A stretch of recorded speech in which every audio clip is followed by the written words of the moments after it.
אנחנו במועצה האזורית מגידו. יש שם סיפור קשה. איציק חולבסקי איתנו, ראש המועצה. איציק, שלום, בוקר טוב. בוקר טוב, רזי, לך, לבועז ולמאזינים. טוב, תקציר של הוויכוח שלכם משרד הבינוי והשיכון. יפה.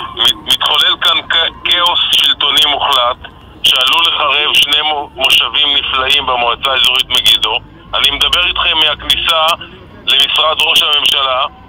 עוד מספר דקות תתחיל כאן ישיבה של קבינט הדיור שאמורה לדון על נושא כאוב וחמור של רעיון לספח 1,850 דונם של אדמות עין העמק ואליקים יוקנעם עילית, ואני עליתי הבוקר 200 תושבים, נוער, תושבי המושבים והיישובים להפגין מול הכניסה לקבינט הדיור. עזוב כרגע את ההפגנה. ואני רוצה להגיד איציק,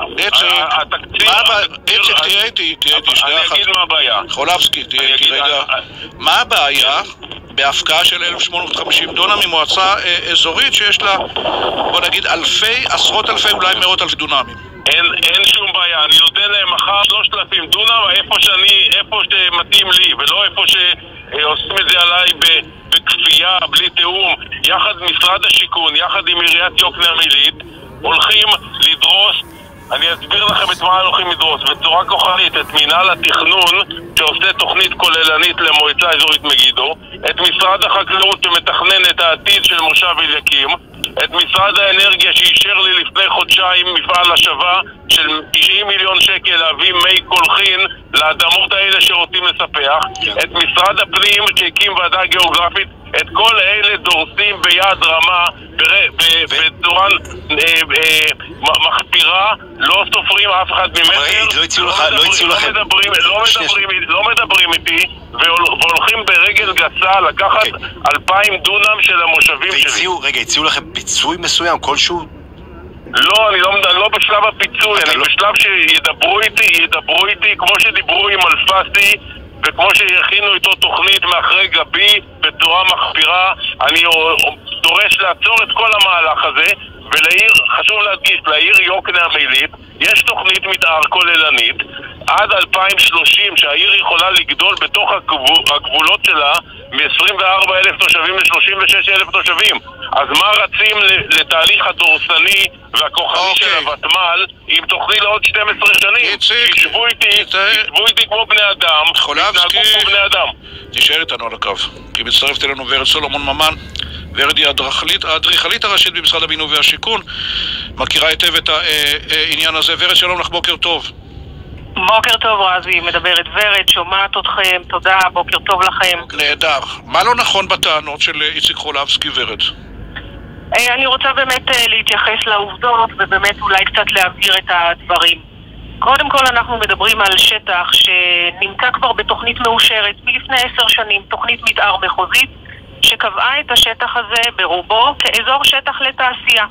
זאת אומרת, משרד הבינוי והשיכון שעשה את הבדיקות התכנות שלו להיכן צריך להרחיב את יוקנעם, כי בכל זאת יוקנעם היא עיר מבוקשת מאוד במחוז הצפוני, עם אזור תעסוקה מפותח, הרבה מאוד אנשים רוצים לגור בה, וחשבנו איך אנחנו יכולים להרחיב אותה, כי היום אין שם יחידות דיור. אוקיי, איך את מוכנה, בסדר, איך את מוכנה לפצות את המועצה האזורית מגידו, או שאת לא מוכנה? כרגע אנחנו לא באמת בעניין של פיצוי, ואם צריך יהיה למצוא קרקע חלופית, אז ניתן קרקע חלופית. אבל מה שאני רוצה להדגיש, רזי, שבאמת מדובר בשטח שהוא להכרזה, שמתוכו רק מחצית ממנו, אם חולבסקי, ראש המועצה, דיבר על הכרזה של 1,850 דונם, אז רק כמחציתם בסופו של דבר יהוו באמת את הפיתוח בפועל. אנחנו מדברים על פחות מ-1% משטחי הצעה האזורית. מה יקרה עם החצי השני? החצי השני יישאר ביהודו כחקלאי, וישולב פה, כי יש שם גם ערוצי טבע יפים, והם יהיו חלק בלתי נפרד מהתוכנית הזאת. אבל הייתה, סליחה רגע שאני כותב אותך ורד, אבל הייתה התדיינות, שיתפתם את חולבסקי, זאת אומרת, הייתם לקראת הצד הזה, או שבאתם וכפיתם את רצונכם? איך זה עבד, או איך זה עובד בדרך כלל? אני אסביר באמת איך זה עובד. כשאנחנו מתכננים שכונות חדשות, הרחבות, בינויים, אנחנו פונים בעצם למי שהוא הבעלים של הקרקע. והבעלים של הקרקע זו מדינת ישראל, ומי שמנהל את קרקעותיה זו רשות מקרקעי ישראל.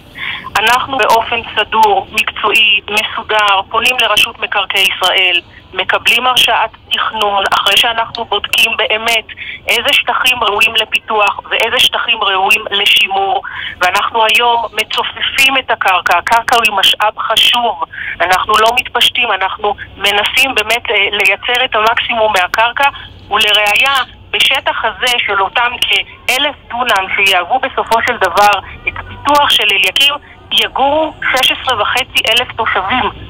היום ביוקנעם קיימים 24,000 תושבים. השטחים החקלאיים של אליקים, של המושבים, אנחנו שומרים עליהם. ורד, הדברים ברורים לגמרי. בבקשה רזי, כן. עוד מילה אחת. גם למושב אליקים וגם למושב עין העמק, משרד הבינוי והשיכון יושב עם המועצה האזורית ומתכנן להם הרחבות של צמודי קרקע.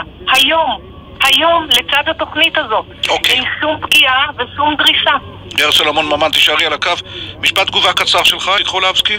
כן, אני אומר, ממש לא נכון מה שוורד אמרה. יש אזור תעשייה של 500 דונם שאפשר להרחיב ל1,000, אבל היא מדברת על 2,000 דונם לבנייה של מגורים, ובלי להתחשב בשני מושבים עם קהילות נפלאות של עולי כורדיסטן ותימן, עם מורשת נהדרת של חינוך, תרבות וקהילה.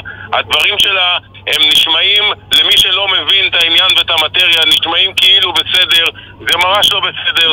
זה מהלך חמור מאוד של משרד השיכון. הוא הולך לדבר עם רמי, הוא הולך לדבר עם סימון אלפסי, אבל הוא לא הולך לדבר עם אליקים, עין העמק ועם מועצה אזורית מגידו. ואנחנו ממשיכים במאבק הזה. התוכנית הזאת נולדה בחטא ותיקבר קבורת חמור. היא לא תקום ולא תהיה. שים נקודה, ידידי הטוב, איציק חולבסקי, ראש המועצה האזורית מגודי. שים נקודה. אוקיי, תודה רבה לך. תגובה על התגובה, ורד. אנחנו בעד שיתופי פעולה ובעד הידברות, ואני ישבתי עם ראש המועצה ומנכ"ל משרד הבינוי והשיכון ישב עם ראש המועצה, ואני מזמינה אותו לשבת איתנו. אני אשמח גם לשבת עם הוועדים. אני הבאתי את זה בפני ראש המועצה, בפני יו"ר ועד אליקים. אנחנו בעד הידברות. אני חושבת שיש כן על מה לדבר וכן למצוא את המקום גם לספק לתושבים נוספים שרוצים לגור ביוקנעם, וגם למושבים. אנחנו מכבדים אותם, אנחנו מרחיבים אותם בעצמנו. אני חושבת שבהחלט יש מקום לדו-שיח דיאלוג. האדריכלית הראשית במשרד הבינוי והשיכון, ורד, תודה רבה גם לך. תודה רבה לך רזי. להתראות, ג'קי חוגי.